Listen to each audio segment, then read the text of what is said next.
Hello అండి, welcome back to my channel Telugu food culture.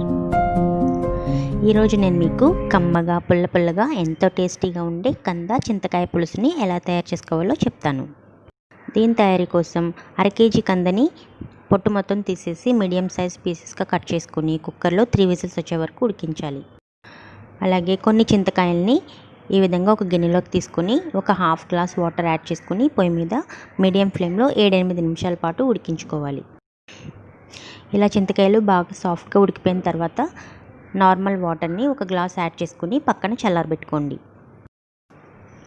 ఒక 5 minutes తర్వాత ఈ చింతకాయలు మొత్తం చల్లారిపోయి ఉంటాయి. వీటిని బాగా ఈ విధంగా చేతితో పిసుకుని చింతకాయ పులుసు మొత్తం ఒక గిన్నెలోకి ఫిల్టర్ చేసుకోండి. ఇప్పుడు కూర వండటానికి మసాలా తయారు చేసుకోవాలి. దీనికోసం ఈ స్క్రీన్ మీద చూపించిన ఇంగ్రీడియంట్స్ అన్ని మిక్సీ జార్లోకి తీసుకొని కొద్దిగా వాటర్ యాడ్ చేసుకొని ఈ విధంగా బరకగా మిక్స్ చేసుకోవాలి.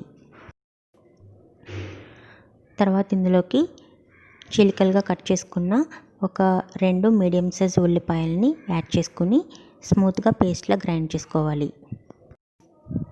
ఈ అల్లం వెల్లుల్లి ధనియాలు ఇవన్నీ కూడా ఆనియన్తో మళ్ళీ గ్రైండ్ చేసుకోవడం వల్ల మనకి గ్రేవీ చాలా టేస్టీగా ఉంటుంది. ఇప్పుడు స్టవ్ పైన ప్యాన్ పెట్టుకొని 1.5 టేబుల్ స్పూన్ దాకా ఆయిల్ యాడ్ చేసుకొని ఒక 1/2 టీ స్పూన్ మెంతులు 1/2 టీ స్పూన్ ఆవాలు యాడ్ చేసుకొని మనం గ్రైండ్ చేసుకున్న ఆనియన్ మసాలా పేస్ట్ని కూడా యాడ్ చేసి ఒకసారి బాగా మిక్స్ చేయండి. పొడవుగా కట్ చేసుకున్న ఒక 4 పచ్చిమిర్చిని కూడా వేసుకొని ఒక 2-3 మినిట్స్ పాటు మీడియం ఫ్లేమ్ మీద ఫ్రై చేయండి. ఇప్పుడు మూత పెట్టుకొని ఇంకో 4-5 నిమిషాల పాటు లో టు మీడియం ఫ్లేమ్లో ఫ్రై చేసుకున్నాక ఈ మసాలా ఈ విధంగా ఆయిల్ పైకి తేలుతూ చక్కగా ఫ్రై అయిపోతుంది. ఇప్పుడు ఇందులోకి మనం ముందుగా కుక్ చేసి పెట్టుకున్న కంద ముక్కల్ని యాడ్ చేసుకొని ఒకసారి బాగా మిక్స్ చేసుకొని ఇంకో 2 నిమిషాల పాటు ఇవి కూడా మూత పెట్టుకొని మగ్గించాలి.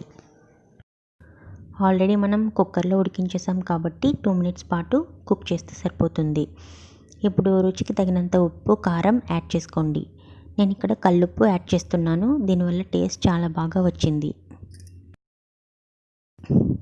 ఈ ఉప్పు కారం కూడా ఈ కంద ముక్కలకి బాగా పట్టేటట్టు ఇలా గరిటెతో మిక్స్ చేసుకుంటూ ఒక 2 మినిట్స్ పాటు ఫ్రై చేయండి.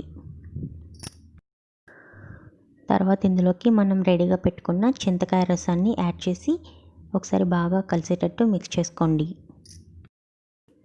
నేను ఇక్కడ 1 గ్లాస్ వాటర్ వరకు చింతకాయ రసం తీసుకున్నాను. దీనివల్ల మీడియం కన్సిస్టెన్సీ ఉంటుంది.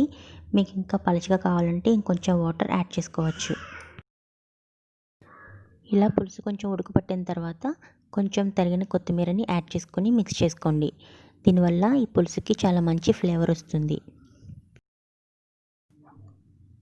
అలాగే ఉప్పు కారం సరిపోయిందో లేదో కొంచెం టేస్ట్ చేసుకొని ఈ స్టేజ్లో మనం ఇంకా పడితే యాడ్ చేసుకోవచ్చు. ఇలా అన్నీ యాడ్ చేసుకున్న తర్వాత ఫైనల్గా ఒక చిన్న బెల్లం ముక్కని యాడ్ చేసుకోండి. ఇలా యాడ్ చేయడం వల్ల చింతకాయలోని పులుపుని బ్యాలెన్స్ చేసి పులుసుకి అద్భుతమైన టేస్ట్ ఇస్తుంది ఈ బెల్లం ముక్క. అంతేనండి, ఇక్కడ చూపిస్తున్న కన్సిస్టెన్సీ వచ్చే వరకు మీడియం ఫ్లేమ్లో మరిగించుకుంటే టేస్టీ కంద చింతకాయ పులుసు రెడీ అయిపోతుంది. ఈ వీడియో మీకు నచ్చితే తప్పకుండా లైక్ చేయండి, షేర్ చేయండి. తెలుగు ఫుడ్ కల్చర్కి సబ్స్క్రైబ్ చేసుకోండి. Thank you for watching.